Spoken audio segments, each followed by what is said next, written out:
Hello everyone, welcome to another video from Your Tech Today. So in this video I'm going to tell you the pros and cons of the Redmi 3S Prime, and I have been using this phone for about 2 months now, and this is my verdict and this is my final review of this phone. I waited this long to give this review because I wanted to give you a long-term review rather than just using the phone for about 5 to 10 days and coming up with the review. I used it as my secondary device for 2 months, and I would tell you that I'm really happy with this phone from the past 2 months. It worked great as my secondary device over the last 2 months. So let me start off with the specifications. So it has a Snapdragon 430 octa-core processor, which is clocked at 1.4 GHz. It has 3 GB of inbuilt RAM and 32 GB of storage, and it is a dual SIM device, which is a hybrid SIM. So either you can use a micro SD card up to 128 GB or you can use 2 SIMs. It supports 4G with voice over LTE or VoLTE. As you can see over here, I'm using my Reliance Jio SIM over here and I have HD calling enabled. It has also got the MIUI 8 update, so it is running on Android Marshmallow 6.0.1, but still it has the MIUI 8 update which came very recently. So let me start with the build quality. The phone is built very nicely. So over the 2 months you can see this back aluminum part does get stained a lot, if you don't use a case, and I wasn't using a case for this phone. But as you can see, there are hardly any scratches or anything on the device. Even this front display does not say there is a Gorilla Glass or anything, but whatever Xiaomi has used has been pretty good and has not got scratched. It is a bit of a fingerprint magnet. It does not have a very good oleophobic coating, but you can just wipe it off. And I would anyway suggest you to use a screen protector if you're going to buy this phone. Just spend another 200-300 rupees and get a screen protector, and a basic silicone case also would be nice. So build quality is very nice. The buttons are a little harder to click than the Redmi Note 3, but I would say it's not something that you can't get used to within 2 to 3 days. The fingerprint sensor is also very accurate. As you can see, I just press it. It hasn't been giving me any trouble in terms of recognition of my fingerprint. If your hands are a little sweaty and all, then it might reject once or twice, but you can just wipe off your finger and it will detect your fingerprint properly. So in terms of build, the phone is very nice. It's very nice to hold in hand. In the past 3 to 4 years, I've been using phones which are very large in size, and shifting to this 5-inch device has been quite a surprise. So a nice welcome. That as a secondary device, I really loved it, that it's small to hold and small to keep it in the pocket, so you can easily carry it. Having a secondary device which is 5.5 inch is much more difficult to carry around. So I really love the size of this phone. It's really compact and very lightweight to hold. So the next thing I would come to is the screen. The screen is a 720p screen, IPS panel, and it is absolutely amazing. The screen, the colors are very nice, the viewing angles are amazing. Outside also it is visible in bright sunlight. Obviously it's going to reduce like any other phone, but there are no issues with the brightness of the screen. Also it has a automatic sensor on the front which can adjust the brightness by itself. So no problems in terms of screen also. It's a beautiful screen. You do not notice any pixelation or anything, even though it is a 720p screen. Next I will talk about the camera. The rear camera is a 13 megapixel f2.2 aperture and front is a f2.2 aperture 5 megapixel camera.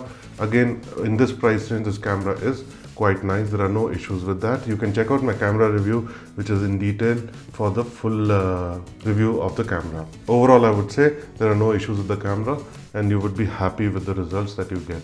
Especially in daylight, the camera performs really well both on the front and the back. Next, I would talk about the call quality. Call quality is absolutely nice on this phone. There are no issues. Signal reception also is very nice. It is as good as any other phone out there. I did not notice any issues with the call reception or signal quality in this phone. Next thing is the processor. So the processor is not as same as the Redmi Note 3, and Redmi Note 3 is only slightly more expensive than this phone, at least the 16GB 2GB RAM variant. But this processor is a lesser capable processor than that one, and still This Snapdragon 430 works pretty well in this phone, as it just has to run a 720p screen. The Adreno 505 GPU also does not have much trouble. As you can check out my gaming review, it was able to play most of the games in a very good manner. There were no issues with that, and day-to-day performance of this processor is quite nice.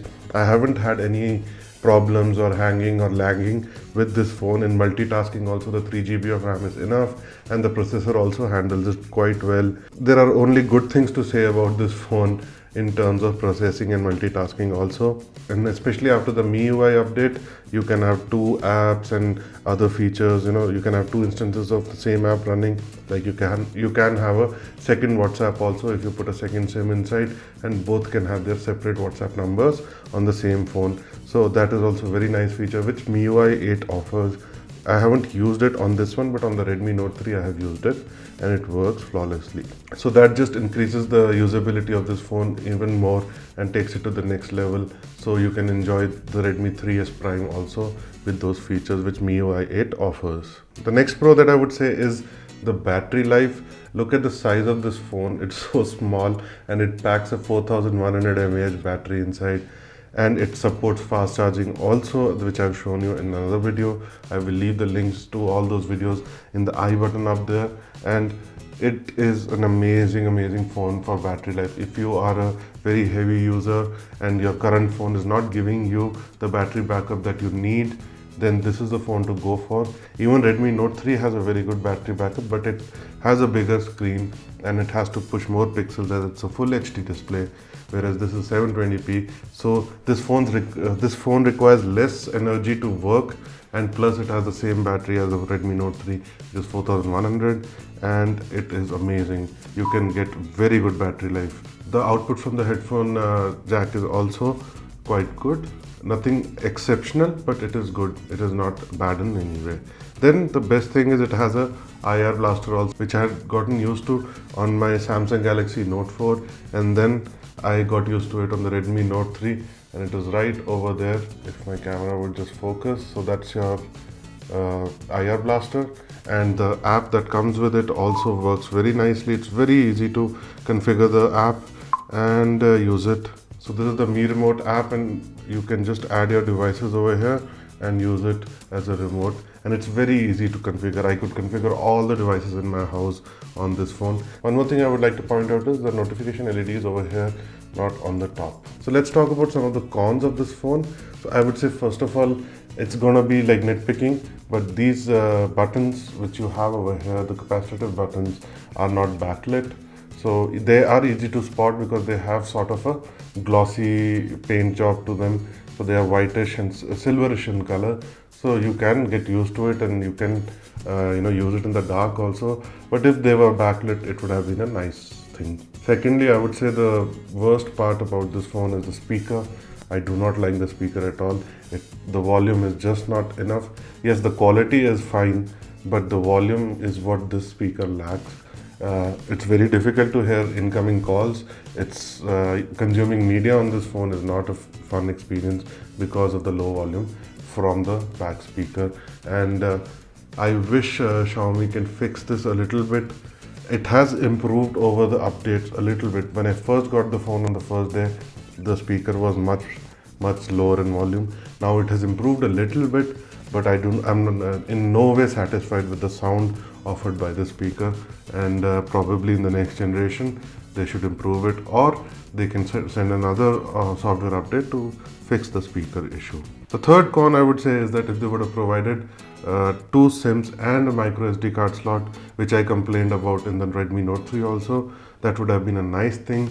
Because hybrid SIMs, I don't know, I just don't find the point in them. When your phone is capable of handling two SIM cards and a micro SD card, then why not provide a bigger tray or a second tray to push in the all the SIMs and your micro SD card? I mean, why do companies do this? I don't understand. Another thing I would like to say is that if you're somebody who does not like MIUI, you can always root the phone and flash your own custom ROM onto it. And I think they should be out there, a lot of custom ROMs for this phone. Xiaomi allows you to do it, and they do not void your warranty even if you root your phone. So that's a good thing. So there are not many cons about this phone, guys. Seriously, I mean, it's a steal at 9,000 rupees, I think, right now. And there are some offers also going on. So you can get this for a lower price also if you're lucky. But still, at the price that this phone comes at, it is an amazing, amazing device. And you can't really get anything better than this in this price range. You have to increase your budget a little bit more and probably go for another phone, and that also would be a Xiaomi. I feel the Redmi Note 3 is the next upgrade that you can go for if you want a bit more processing power, and if you are a very heavy gamer also, you should go for the Redmi Note 3. The version is up to you, up to your budget. If you pay 1,000 rupees more than this, as of today, that is October 5th, you can get the Redmi Note 3 2GB RAM, 16GB ROM variant. So that is the next competition to this phone itself. Even Redmi Note 3 is a great device for that price. So this is my verdict, guys. Go for it. And I will leave a link in the description where you can buy this phone at the best price. If you have any questions, leave it in the comment section below. I'll answer it as soon as possible.